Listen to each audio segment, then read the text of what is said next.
very good afternoon from New Delhi, and we are delighted to welcome all of you to a very important discussion on the book written by author N.K. Singh, chairman of the 15th Finance Commission and an advisor to the Observer Research Foundation, Portraits of Power, Half a Century of Being at Ringside. His book chronicles his journey as an astute observer of Indian economic policy and indeed India's politics.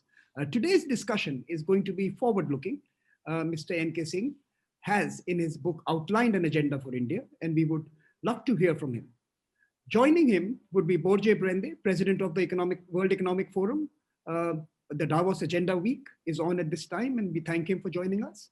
Mr. Jean-Claude Trichet, former president of the European Central Bank, who has worked closely with India in the 90s and has certainly a very important take on India's future. Dr. Arvind Virmani, one of the most active people on social media, and who has very strong opinions on what India should do and is not doing. And of course, all of this will be managed by Mitali Mukherjee, a fellow at the Observer Research Foundation. So without further ado, let me hand it over to Mitali to take this conversation forward. Samir, thank you so much for that. I think you've really set the context in a wonderful way for this conversation. I was also going to say that this is a blue-blooded panel, really. I mean, for someone who's talking about world or local economics, it cannot get better than the combination of people we've got going on the screen right now. So my deep gratitude to everyone, first off, for making the time out for this conversation. Mr. Singh, to you, of course, for having spent the time writing a book like this, which is really, I think, for any economics student, a must read.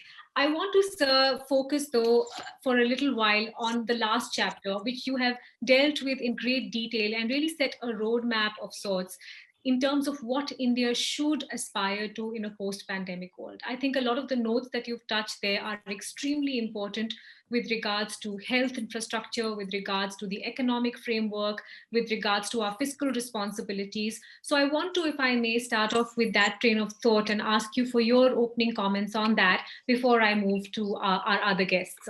Thank you very much. First and foremost, my gratitude to the Observer Research Foundation, with whom I have been intimately connected from its very inception, for having hosted this event, to you as a moderator, to Samir for his generous remarks. So grateful to the ORF. Grateful equally to this very distinguished panel. With Borje, I share a relationship, part of which is embedded in the book. There's a section dealing with my association with the World Economic Forum. For donkey's years, I have had the privilege of attending and participating. And the extent to which what was debated there influenced not only Indian policy makers, it certainly influenced me on the new role that India has to play as an important global interdependent player.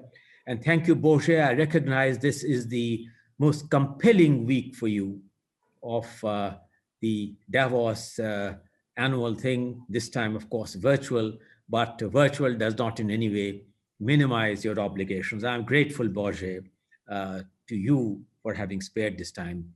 And it's a demonstration of the continuing links of the World Economic Forum, which I greatly and which have been very greatly endearing to me, and I have been privileged to be associated. Thank you. To Borje, I know what a busy banker, what a busy advisor, what a strategic thinker you are.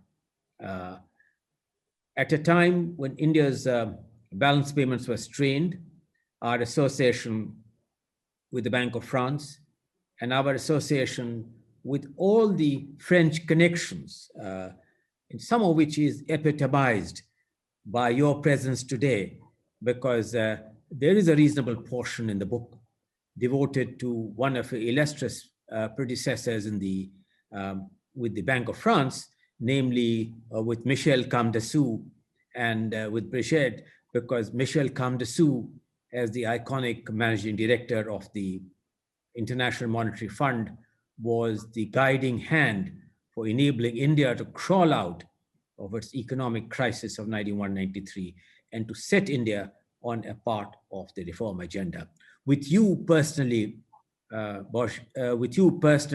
Jean-Claude, we are part and parcel of an important advisory group, which is Japanese-based, and my conversations with you have really been very enriching and very enlightening. I follow all your writings, Jean-Claude, including some of the pieces which you have recently written and which you have sent, among others, to me. So thank you, all of you, for having spared the time. Now to you, Mithali, to this question about the book and concentrating on the last chapter. In a sense, therefore, this book is about the past. It is about the present. It is also about the future. The past, which spans 2 generations, from what I saw and heard from my father, who was the finance secretary in a critical phase, and the first secretary of the Planning Commission in a critical phase of India's post-independence period and the formation of planning. Then for me, seeing the highly regulated, controlled economy of India, in which our principal preoccupation was food security and being able to pay for inescapable imports. The evolution of that into India's, how it began to deal with this twin crisis, so to say, food and foreign exchange, and the extent to which India's foreign trade policy began to change and modernize itself. And then on, of course, to the India's 1991 important economic crisis, which I have pointed out that all successive economic crises in India have been preceded by a couple of years of untempered fiscal profligacy and was embedded in the instabilities of India's macroeconomic policy. Thereafter, in the post-1991 period, these important structural reforms which were undertaken. Many people joke with me, Mithali, that did India get out too cheap from the 91 crisis? Do Indians only act with alacrity at a time of a crisis, but effortlessly slip into a period of complacency? Indeed, in one of the things which I have quoted in this book is there was a German executive director whose name was Goose. He was in some ways, in my view, trying to cook the goose for us, because he was trying to tell me that, look, India is a big tiger which has encaged itself. It has been injured. It has come out of its cage. It is roaming around a bit free. But his worry was that the moment the wounds heal, it can effortlessly go back to its cage and then go to sleep. Now, that really highlights the extent to which India acts with great alacrity and in great sagacity in crisis, but slips into effortless complacency thereafter. Have we slipped into complacency? And have we not undertaken some of the important economic reforms which the 91 agenda had left unfulfilled? That really, if you ask me, is the theme of my last chapter, the unfinished agenda of India's economic reforms. The unfinished not only in terms of the benchmarks, which were negotiated between 91 and 93, but in terms of India's new position and place in the interdependent nations and in the community of nations, and being able to achieve rates of economic growth that in some ways would mirror India's growth potential. What are some of these? One, Samir very rightly hinted, the endemic neglect of India's health infrastructure. Indeed, we have really neglected this sector in terms of public outlays, both from the central government and from the states. Second, in terms of repairing the factors of production of land, labor, capital, and so on which there is an ongoing struggle. Then, in terms of having now a trade policy embedded in the new geopolitics of India.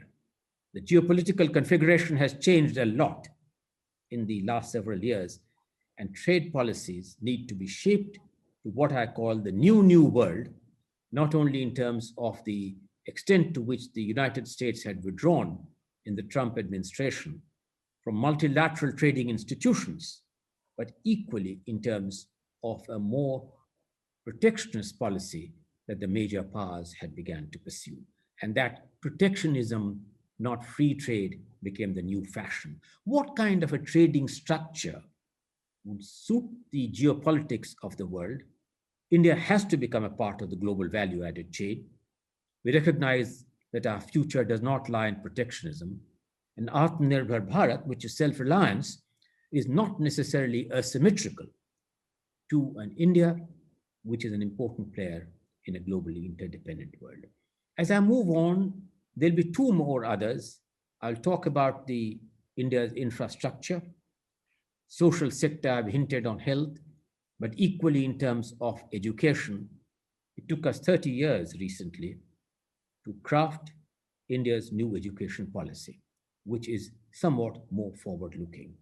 Going beyond this, the broader question of how to make trade as an important engine of growth.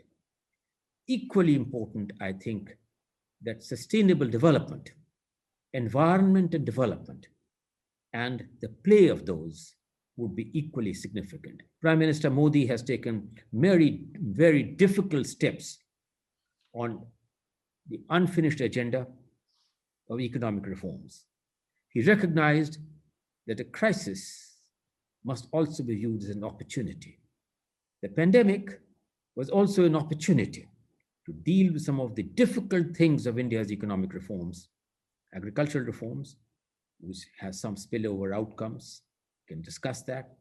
Equally, efforts on labor, equally on capital, power sector, freeing up more and more to private investment, looking at really direct foreign investment and the role of the world in shaping India and India's role in shaping the global agenda. And finally, as I said, in terms of the great effort on how to make India's banking and financial system in a manner which enables really the repair of India's unfinished agenda on financial sector reforms, something on which Jean-Claude will have a lot to say, of how to balance out the subsisting fears that handing it over to private entities could really lead to multiple conflicts of interest and move away from inclusive banking into more exclusive banking. That is also an important unfinished agenda. Mitali, I'll stop here. I've touched on some of the things which I do believe are important unfinished changes and reforms in India is to achieve its true growth potential, on which Arvind may have varying views. Arvind, incidentally, has been closely associated with me for a long time. Apart from his stellar role as the Chief Economic Advisor in the Ministry of Finance, we worked very closely in the Planning Commission. Arvind was singularly responsible for the report we did on opening up of India to direct foreign investment, and the authorship of that report really is in many ways triggered a lot of the liberalization on direct foreign investment, for which Arvind takes a very, very important credit for it. And then he's pursuing the reform agenda as a Chief Economic Advisor. So Arvind and I, our relationship go back also a long time in crafting India's economic policy. I'll leave it there, Mitali. It's for you to now guide us on what to do. Thank you for that, Mr. Singh. And I'm so glad to see that it's not just economic ties that run deep across this screen. There are personal ties as well that bind everyone together. And thank you for setting such a great context for this conversation. Mr. Trishay, I'd like to turn to you because we're trying to look forward, but I think from the legacy that you have a great eye into what the next few years could show up, both for India in an international context and how its perception may have changed.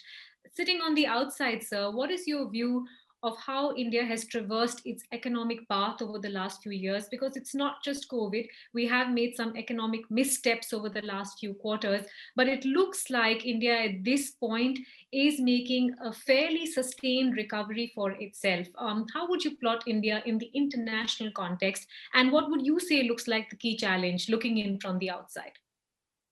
Thank you. Thank you very much for this very, very pertinent question. Also, let me thank N.K. Singh for this extraordinary panel. I am flattered and honored to participate in the panel. I was extraordinarily interested in the book that you wrote, N.K. Singh. It is amazing to see over 2 generations, as you said, the accompanying of the India development in such different universe of regulation, and then the start of liberalization with the success and also all the threats and the demanding episodes that you are mentioning.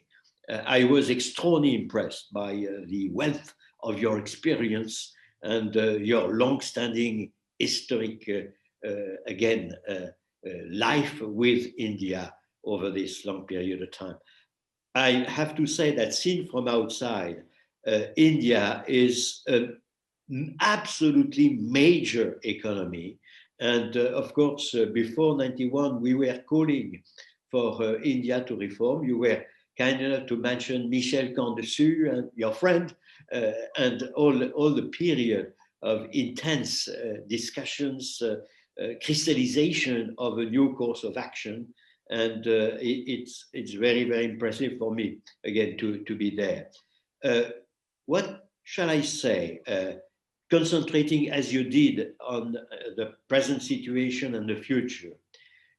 First of all, I must say I was very impressed to see to which extent India was growing fast, growing rapidly in the last years, before some kind of slowing down, which was observed before the COVID. So we have, when we look at India, we have to take into account a formidable, I would say, illustration of the Indian growth potential during a number of years where you were the fastest growing economy in the world, which of course makes immediately a comparison between India and China, and the, I would say, appropriate way of positioning both immense, very, very important countries in the present new world, where emerging countries are taking progressively the first place in the global stage. But all that being said, then we had the sentiment, as you said, that there were unfinished agenda of economic reform. It is very, very much your thesis. I share it. And the sentiment that if we wanted India, if you wanted India to continue to have a growth potential, which would be at the level which is clearly required, if I may, in the present circumstances, and certainly is in the capacity of India, then a number of additional reforms had to be done in all the domains that you have been mentioning. And I would say in my own domain, particularly in terms of banking, as you said, more than banking, I would say financing of the economy in general, including through markets and through, because as you know, I was always impressed by the fact that as mainly Europe, India relies very much on banks to finance its economy and much less on markets. We will see exactly how this balance will stabilize. But when I look at the US, as we all know, it is exactly the contrary. So the markets are playing a very important role and banks a more modest role.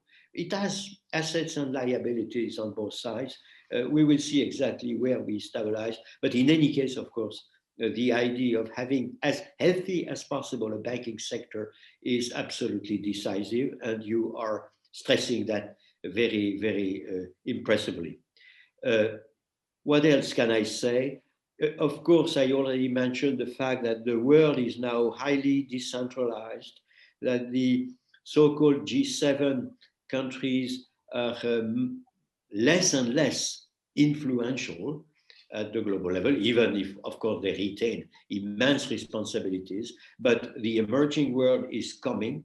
The system, the global system, as was particularly underlined in many recent reports I participated in, including the G20 eminent person group, which was suggesting a number of repair for global governance, but it was clearly said that the old world of global governance is no more accurate, that we are now in a very, very impressive orchestra where the players that are coming from the emerging world are of extreme importance.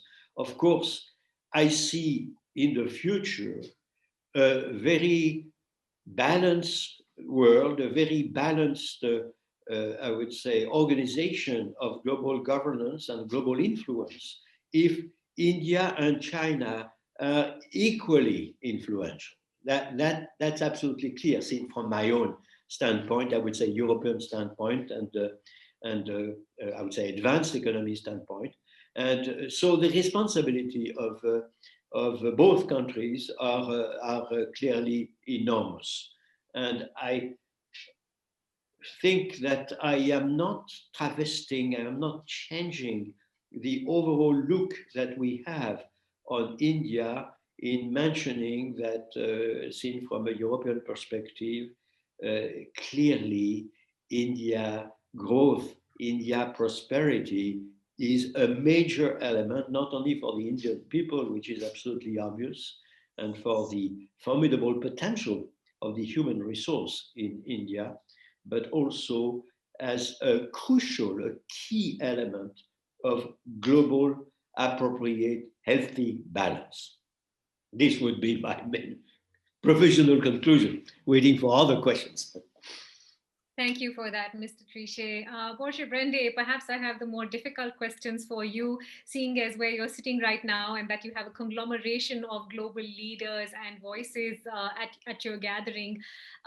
Just picking up on some of the points that Mr. Singh made, some of the key strains we've seen in a global context over the last few years are indeed protectionism, are the changing dynamics of geopolitics, and the fact that now walls are getting higher rather than being lowered in terms of seeking either regional or global cooperation.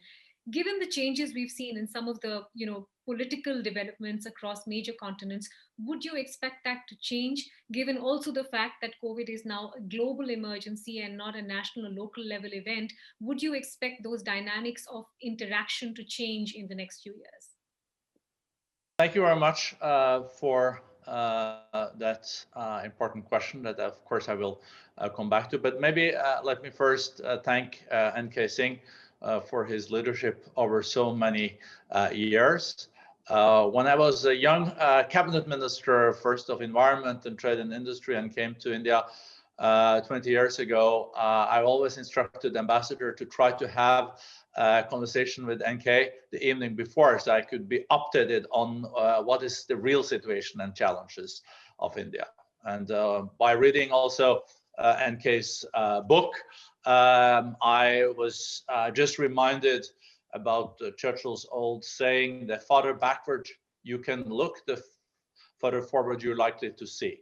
So based on his historical walkthrough of India, also my understanding of India has increased. So then to the geopolitics of the world. It is true that COVID-19, this pandemic, has been a reminder of the fact that COVID anywhere is COVID everywhere. A pandemic doesn't know any borders. The same we know about climate change. We also know this related to other challenges that we are faced with. We are all in the same boat, but we have not acted accordingly the last years, because we have had geopolitical competition, we have had the weakening of the multilateral systems. But I think the COVID, in a way, though, reminds us that some countries have followed this vaccination nationalism approach. But what we have seen is that you can vaccinate all your people, but if not the rest of the world, developing world, is not vaccinated, there you will see possible mutations, and those mutated viruses will also enter your country, and then the vaccine doesn't work fully, possibly anymore. So this all shows that we should come back to the mantra of win-win. If your country does well, my country does well, and vice versa. And this has not been the zeitgeist globally lately. It has been my country first. But I think we should go away from this like beggar thy neighbor approach. You should prosper your neighbor instead. And by prospering your neighbor, you will also prosper yourself. You know, globalization has been under attack lately. But if you look at the reality, since 1990, the world added 2 billion people on top of the 5 billion. So now we are 7 billion people, probably a little bit more on our planet. But since 1990, we at the same time were able to reduce the amount of people living in extreme poverty from more than 40% to 10%. Who says that globalization didn't work in favor of the population and the people on our planet? Though we will need, that's my last point, we will need to make sure that the social market economy also work also for the most unfortunate. Lately, we have seen growing inequalities that are unacceptable. The legitimacy of a social market economy is also that wealth trickles down and there are equal opportunities, especially when it comes to education. Just think about all the talented young people that don't really have a chance if they don't have access to quality education. And I think this is one of the major challenges also for India that is now back on track, growing 11% this year, IMF said yesterday. But, you know, reaching out with digitalization and education opportunities for all the young, talented kids in India would be one of my really hopes. And I see this also reflected in NK's book. Thank you for that, Dr. Virmani. You've heard the other three speakers. You heard Mr. Singh also point out that perhaps, a pandemic like this presents an opportunity. Let me ask you, though, whether you feel India has been too tentative in grabbing these opportunities, whether it is, economic agreements or trade agreements, and you believe or feel that that's going to change in the years to come. Let me kind of start briefly because I came prepared to speak about Mr. N.K. Singh, but I can do that in a different place. Maybe I'll write a review of his book. But very briefly, just a few points. My association with him started when I moved to Finance Ministry in 1991. So it's 30 years till the Finance Commission, which where I was in his advisory group. So 30 years of association. And just one or two points related to it. One, he has already mentioned. The closest interaction we had, of course, was the FDI committee. But the other one is something he probably doesn't remember. I remember very well because I did it all on files. So he probably doesn't remember the file. And that was the 97 tax reform, where it turned out, just very briefly, that I actually put up a file on a day when both my immediate superior, the chief economic advisor, and the secretary DA were on tour. So I said CA dashed on tour, secretary on tour, and sent it straight to the FM, who, by the way, saw that the proposal I made on income tax reform and had replied within 8 hours. And that reform, then Mr. N.K. Singh, as Secretary Revenue, took forward. And by the way, I should say, which we've never discussed, you were much bolder in terms of the marginal rate than I dared, because I thought it's impossible that my friend Shankar Acharya and Montek Singh would have vetoed. But you obviously took it and ran with it. And incidentally, I had proposed 40% because I thought that would be too much. And you actually picked 30%. Anyway, so coming to the topic, you wanted me to speak on trade policy and current dynamics. And in some sense, I guess that also fits if we want some debate with where I kind of differ from the perspective which you had from our two distinguished speakers from abroad. So what is my perspective? Well, I think the global financial crisis set in motion a predictable deglobalization. I happened to be in Washington at that time, and I gave a talk predicting, or at or after that time, predicting that deglobalization would result from the global financial crisis. And actually, the pace of deglobalization was much faster than I had predicted for the first year, but over the next 5 to 10 years, it was more or less what I had thought. And deglobalization measured in terms of the world trade GDP ratio, which fell dramatically in 2009, came back, but has been virtually flat or declining since then. So deglobalization in that sense, and in terms of capital flows, and in terms of movement of people, has actually happened in terms of ratios. So that's kind of the first background which we have to be aware of and take account as far as Indian policy is concerned. This is not something we can ignore from our perspective.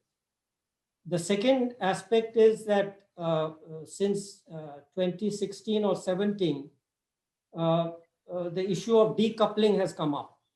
And we all know which country or groups of countries we are talking about decoupling here. Again, in 2019, I gave a talk talking about how high-tech decoupling would become a thing, but not economic decoupling, partial. Economic decoupling will be partial. I think that trend is going to continue. I think it's a red herring to say complete decoupling. That is not in the works, but partial economic decoupling is in the works. Leaving aside 0 and 1, whether it will be at 0.1 or 0.5, nobody knows. I don't know. Nobody knows. But what does that imply? I don't know how long you wanted me to speak. I can cut things short or expand long, whatever you want. Perhaps another minute or so, and then we can take the conversation forward. Please. Okay. So I'll be quick then. I'll just give the highlights and then perhaps we can discuss. So, and of course, on top of this, the pandemic in India particularly, and even more outside, is accelerated digitization. Whether you talk about work from home, or work from India, working in USA, Europe, etc. So these things together lead me to what I call a dualistic trade policy, which I recommend definitely for India, but I think would be appropriate even for the USA. This is kind of the detailed version of Atmanirbhar Bharat as how I conceive it. And to put it very simplistically and crudely, as I said, I can elaborate, but I will just give the outline. It has basically 3 goals. One goal is very clearly, and for India, it's 100% clear.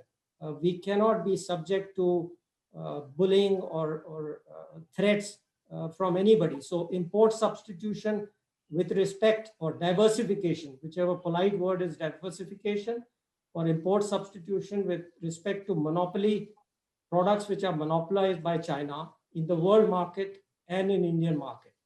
And there's an intelligent way to do this. The second goal is integration with the global supply chains. Just if there are other listeners, just very briefly, 70% of trade is now occurring through global supply chains. We are completely missing out India out of the supply chains.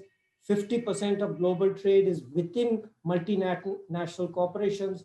Again, we are not getting any of it. So reforms to do that, there are a couple of simple things, which is simplifying, reducing tariffs, unifying tariffs for the rest of the world. Leaving aside how you manage the first and second goal requires detail, but for the rest of the world, doing conventional trade liberalization. Okay? And 2 additional things which I would hope our 2 listeners here would support. One is FTAs between USA and India, and EU and India. They are very important because for us, these are the 2 drivers of growth. These are the 2 leaders in supply chains. People have this mistaken impression that somehow China is essential for world growth. They are a huge part of world growth, but they are not drivers of growth. The drivers of growth, we got when I was at the IMF, we got a study done which showed very clearly that US was the main driver of global growth, i.e., its X% of growth had the biggest impact on rest of the world. That is the key to think of it. And EU was second. So that is why the 2 points I'm making, and of course, headquarters of MNCs are mainly in these two countries. So FTAs and the supply chain initiative, supply chain resiliency initiative, which has been initiated by Japan, I would really hope and urge that Europe and EU would join that, because that's a way of neutral. You don't have to believe in the import substitution policy that I think is necessary for country X, but you can still join the diversification initiative. I think there's enough proof that pandemic has shown that you have to diversify. You don't want to be dependent on a monopoly of one country in any product. It's very dangerous for the future of the world. And thirdly, which is purely an Indian thing, that the agricultural reform, because we need to diversify agriculture, it requires a complementary reform of external trade, EXIM and tariff policy. So these are the three components of what I think the Indian policy should be. And I think the first two are relevant even to the US. I don't know about the EU that much. I study US very closely because I've lived there for a long time. And it's clearly an important market for Indian goods. Thank you. And let me stop. Thank you for that. Mr. Singh, let me turn all of that to you from everything you've heard. It's clear that there are two strands here. One is the domestic aspirations that we have as a nation, whether it's on health or education or agricultural reform. And the other, of course, is what our international aspirations may be. So let me merge the two and ask you what pivots you think India needs to make, both in terms of ensuring that we are not allocating as less as we do, much less than any of our neighbors, on integral, verticals like health, as also, as Dr. Virmani was pointing out, how do we become influential players in the trade conversation? We did, for whatever reason, step away from RCEP. There are trade agreements that are being signed as we speak between EU and China, between the US and China as well. How does India become a more formidable player, both in the international context, while balancing all these domestic imperatives? Those questions are not very easy, Mithali. No, they are not, sir. I put them on your shoulders. First and foremost, I entirely agree with the panelists that trade has to be an integral and an important component for India to be able to achieve sustained rates of economic growth. That nobody will disagree that India has so far missed out on the global value added chain, and what are the domestic reforms which are needed for India to become an integral part of the global value added chain. I think that there can be no disagreement on that. And this goes beyond trade policy, because you cannot become a part of the global value added chain till your overall economic competitiveness and efficiency is significantly improved. What does this mean? Total factor productivity, issues of infrastructure, issues of logistics, issues of managing the entire supply chain process, issues of having regulation in terms of labor, on the quality of credit approval process, all that, and agricultural reforms, I believe, have just begun. There are protests, but Jean-Claude would be the first to say that no major agricultural reforms have been taken place, even in a country like France, without a lot of protests really taking place, because these touch the farmers in an integral way. Europe has recognized that reforming agriculture is a daunting challenge and a continuing process. But apart from these changes, it needs to go deeper. It needs to really also improve something that Arvind rightly pointed out, the use of digital technology. The use of the digital technology, I must emphasize, the possibilities of going beyond 4G into 5G to influence overall productivity in terms of health, in terms of educational outcomes. I would emphasize educational outcomes are exceedingly significant.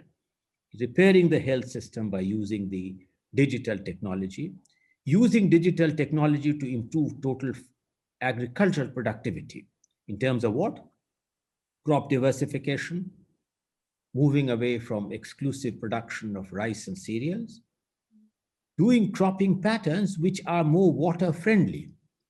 Jean-Claude, you'll be surprised that when somebody told me that India is the biggest exporter of water, and Borges, would you have ever thought that India is the greatest exporter of water? Uh, uh, because the kind of agricultural commodities which we want to export are all exceedingly water intensive or water guzzling. And in a state like Punjab, the power is free, extraction of water is costless, and the ability, therefore, to go on harnessing cropping patterns which are misaligned with today's nutritional needs in terms of fruits, vegetables, horticulture, proteins, protein. India is a protein deficient country. So agricultural reforms cover a very wide gamut of subjects. I want to comment on something that Jean-Claude very rightly pointed out, that in a broader sense, who can disagree with you that unless you have a vibrant, well-functioning financial and credit system, which is also inclusive and which is more accountable. And I think that the ham-handed approach which we did of banking nationalization, which is the dominant ownership of most public sector banks, really we need to work out and see as we go forward what kind of ownership patterns, what kind of treatment to non-performing assets, what kind of repair of the public sector banking institutions, what kind of policies for getting private investment into the banking sector, not necessarily only from the corporates, but in terms of the wider shareholding. On the corporates, I think that Jean-Claude, you know, the controversy of whether it is a good thing or a bad thing for corporates to own private banks and how to avoid conflict of interest, which is easier said than done, and what the best practices would be. The Reserve Bank had set up a committee, and how to therefore, this whole credit thing, in my view, remains exceedingly important. I think that Borges' point is exceedingly relevant, that you need to really have, and I think that Jean-Claude also emphasized that when they look for both India and China, I think they're just being not only being very fair, very appropriate, but reasonable, because these are two important dominant emerging economies. China's per capita income, they began economic reforms. And Jean-Claude, if you would have noticed from the book, there is one thing which I have tried to deal with. Why did India wait for the crisis of 1991 to begin its economic reforms? China's economic reforms began in 1974. They have a head-on start, and therefore one can understand that their per capita income is significantly higher. But the path forward is in terms of not making this comparison, but to recognize that given the fact of demography of 1.3 billion people in India, and about that or a little more in China, these two economies have to play a very crucial role in the overall global matrix for higher overall global prosperity. And there can be no differences of views on that. But it would be fallacious, if not naive, to really overlook some of the play of newer factors. Most important is geopolitics. Arvind rightly pointed out that the dependence in terms of import. I'll give you one small example, which I'm sure both Borges and Jean-Claude have been knowing, that when the pandemic began, at the same time, some of the geopolitical tensions began in India. And then Indian drug companies, I do not know, Vitali, you'd be knowing, that recognize that the active pharmaceutical ingredients, the API, yes, the main salt, most Indian companies were dependent on only one source. And there was subsisting worry of whether even in the pandemic, we would have shortage of important production systems. So, I mean, this is where I think Arvind's point in terms of diversification, in terms of reliance on global value-added chain, assumes some degree of significance. Now, you asked me this question, I've given you some comments and some thought. We can perhaps get other participants, and maybe both Jean-Claude and Borges would like to add something. So you, Mithali. Yes, sir. Thank you. Mr. Trishe, actually, I wanted to narrow the question down a little bit, particularly given your expertise on what role you think central banks must play now in terms of both strengthening the financial systems we were talking about, but also ensuring that liquidity is present for those verticals and those people that matter. I mean, there has been abundant liquidity post-COVID. Much of it, of course, has fed equity market rallies globally. Here in India, we have other imperatives, though. Our medium and small sector enterprises are struggling, and there is perhaps a liquidity crisis that is bubbling over there. What kind of role do you see central banks playing, in helping that financial system to stand up and find its feet? Thank you again for your question. Let me perhaps respond to your question, but also comment very rapidly on some of the remarks which were made, because I would say, to oversimplify, I was impressed by what Borges said as regards the inequalities that is perceived both within countries and between countries at a global level. And it seems to me that it is one of the elements of acceleration of underlying trends that the pandemic is fostering. You know, digitalization. All speakers mentioned digitalization, the environment issues, inequalities, as I just said, education, and also at a global level, the sentiment that global governance is decisive and that we cannot continue to observe passively some kind of, I would say, evaporation of global governance, as has been more or less fostered by the ancient US administration.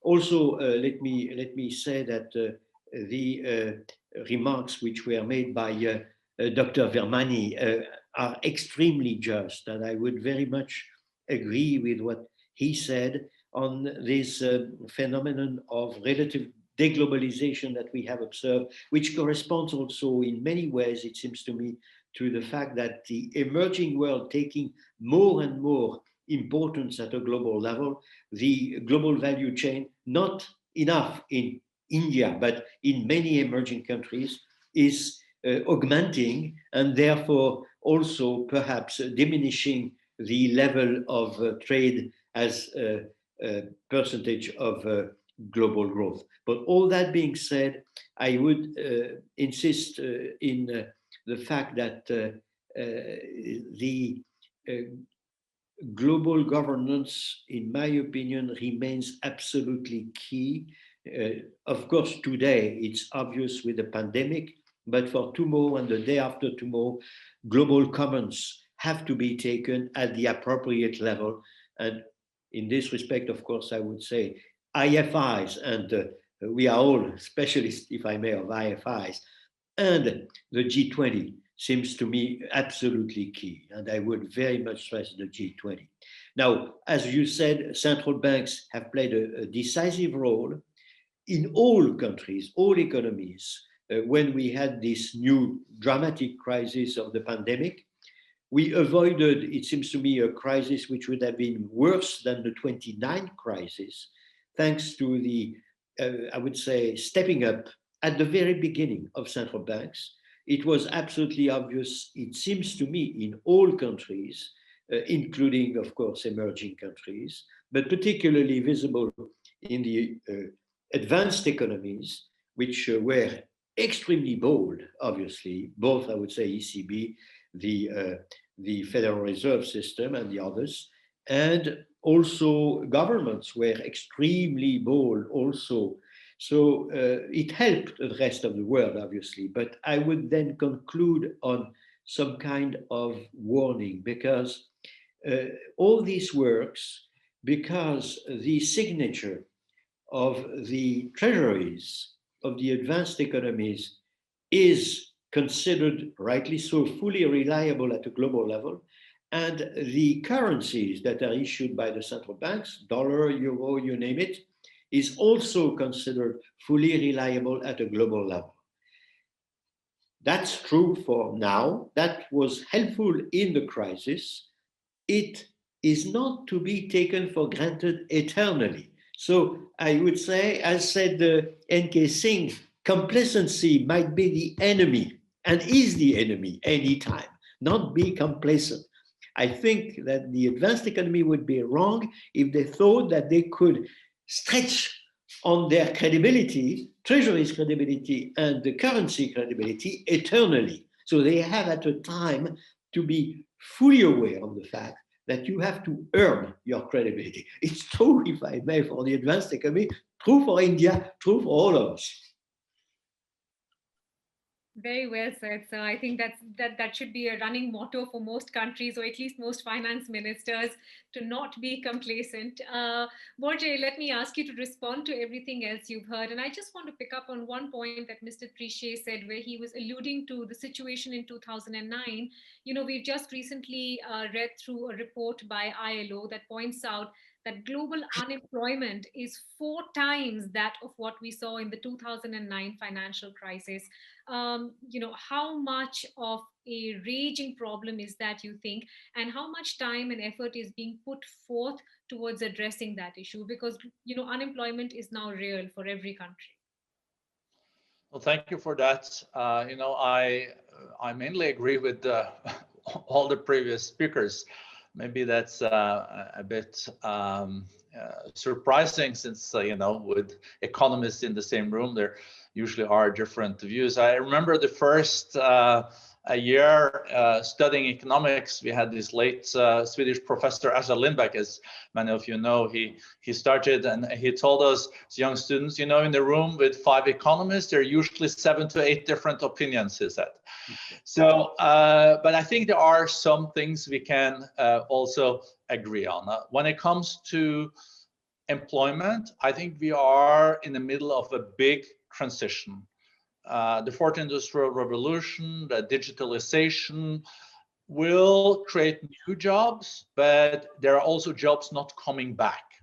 And this, of course, is one of the big dilemmas we are faced with. Also, during the pandemic, we have launched massive stimulus.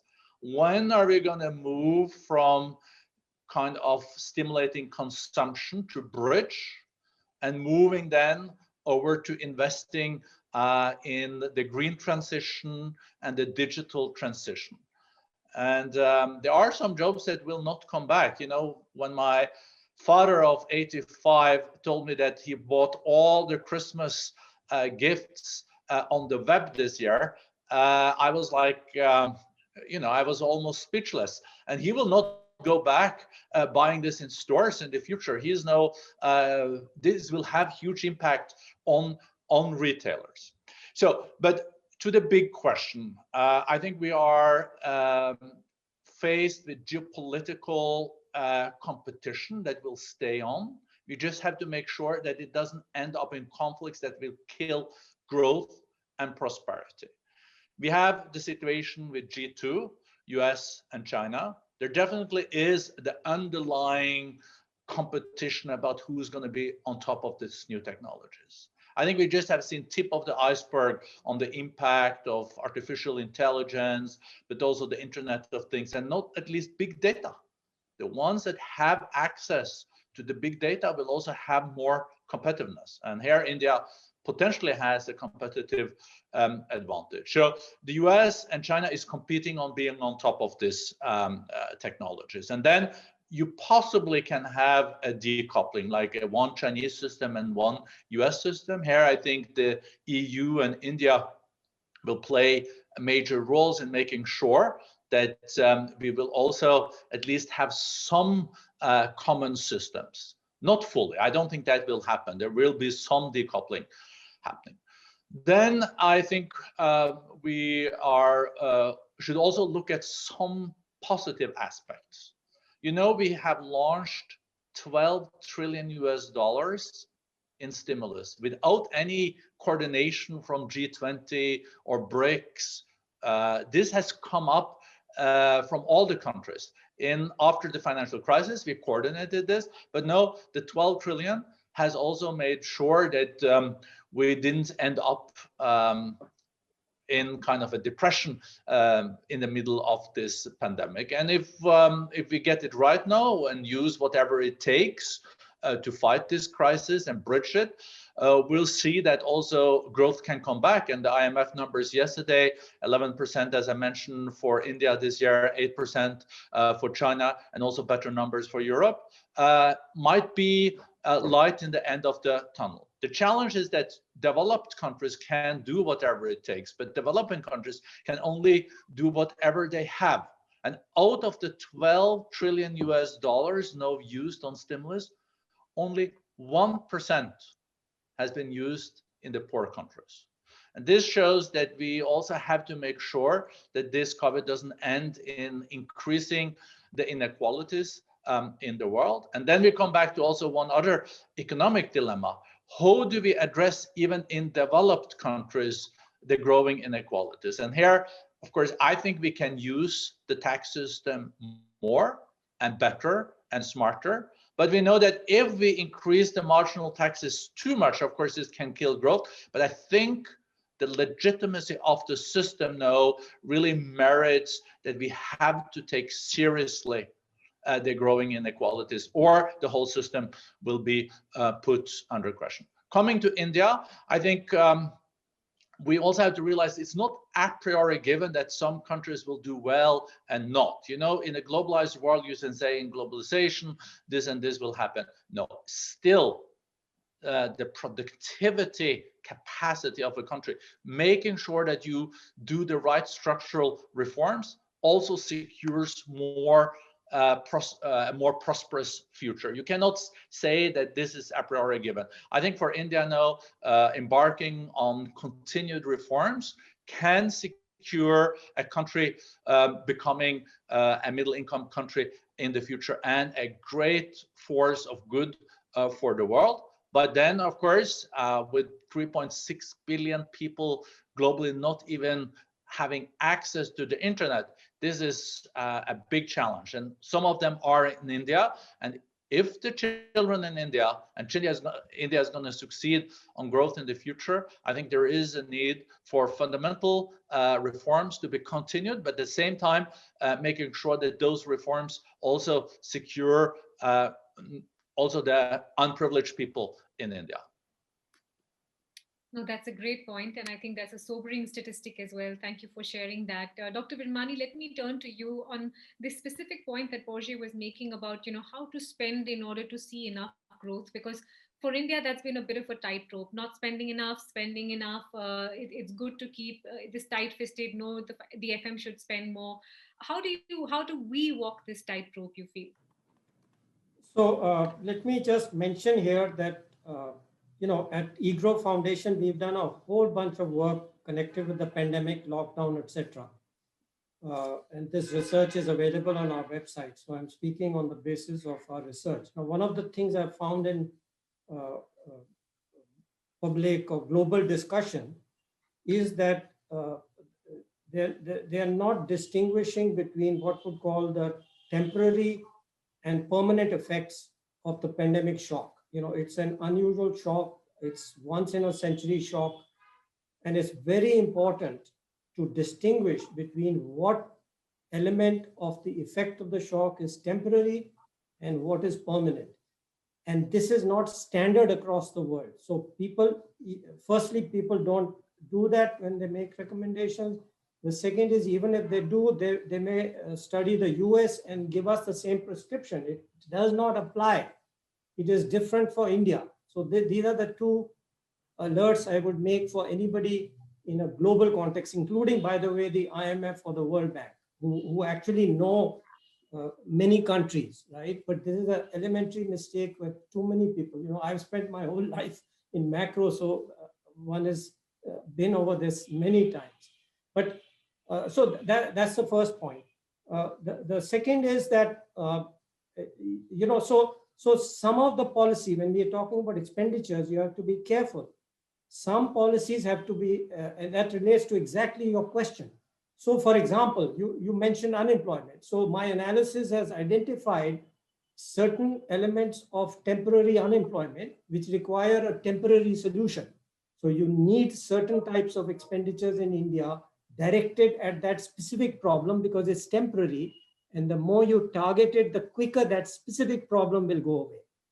Then there are longer term things which may have been accentuated or highlighted by the pandemic. For example, the weakness in the poverty alleviation or welfare transfer system in India. We have our own welfare transfer system. You cannot make general statements about US, EU welfare systems and expect that to apply to India. So for that, it has been highlighted. We have specific solutions. Again, we have outlined that in our papers and our discussion. So my point is that, and finally, let me give you this because I've had, discussed this since for the last 5 years or the last thing.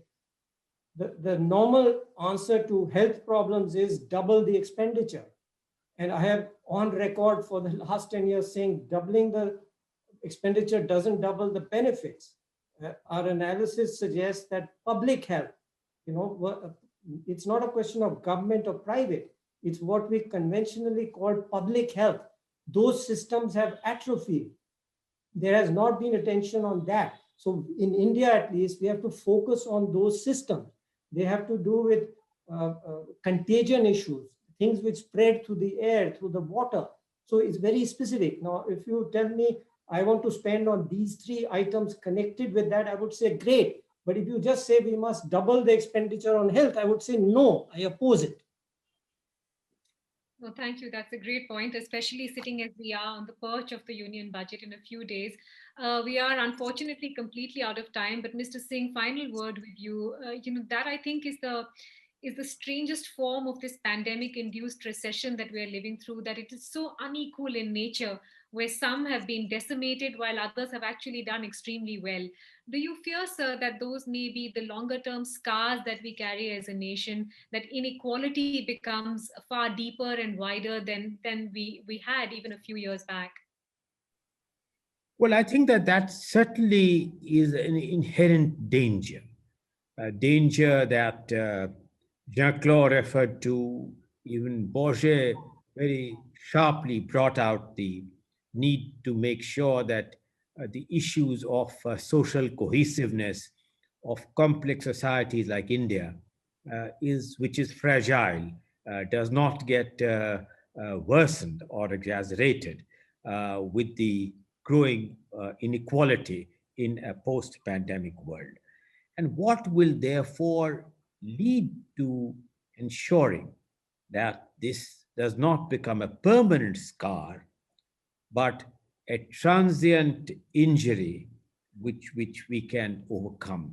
I go back to something that all the 3 panelists mentioned, namely, how does one ensure that the digital divide, which has really been one of the features, as Bourget pointed out, that large number of people are staying outside the ability to have access to internet. We have learned new ways of promoting economic activity. For instance, online teaching. I find that we have substituted physical teaching with online teaching very, very, very effectively, particularly in the schools in terms of school education. And that therefore we'll have to look at creative ways of hybrid education in the post-pandemic physical, but equally we will not forget the lessons. Or I think that Bourget's brilliant example of his 85-year-old father, who will permanently learn new ways of how to do his shopping. He will eventually may want a mix between through the online versus the physical. So I think that one of the things to emphasize that this scar of inequality does not remain is improved quality use of technology, improved quality on education, improving the areas in health. I agree with Arvind, since the Finance Commission's report would be tabled in Parliament on the 1st of February. has a very robust chapter on repairing the health system. It exactly emphasizes those things, how to get into infectious diseases, improving laboratories, getting the third tier of government, the primary health centers, the district hospitals repaired, and money directed at that. So I think one of the ways to address, therefore, that the scar doesn't go away is improved social security systems, particularly for migrant workers and migrant labor. This is something that I have emphasized in my book also. Issues, for instance, of finding new ways of using technology, which will be more inclusive and which will enable us, given investment in the social sector, in health and education, to enable us to crawl out to much higher rates of economic growth, which are more acceptable, more inclusive, more consistent, and less fragile to this social cohesiveness, which must be the basis of any vibrant democracy. It must indeed. And what are we if we are not hopeful, particularly after a year like 2020? My deep thanks to all of you for taking time out. It's been such a wonderful conversation. Thank you very much for weighing in with all your perspective. It has really been an honor and a privilege to have hosted this discussion. Thank you. Thank you very much. Thank you, Mithali. Thank you.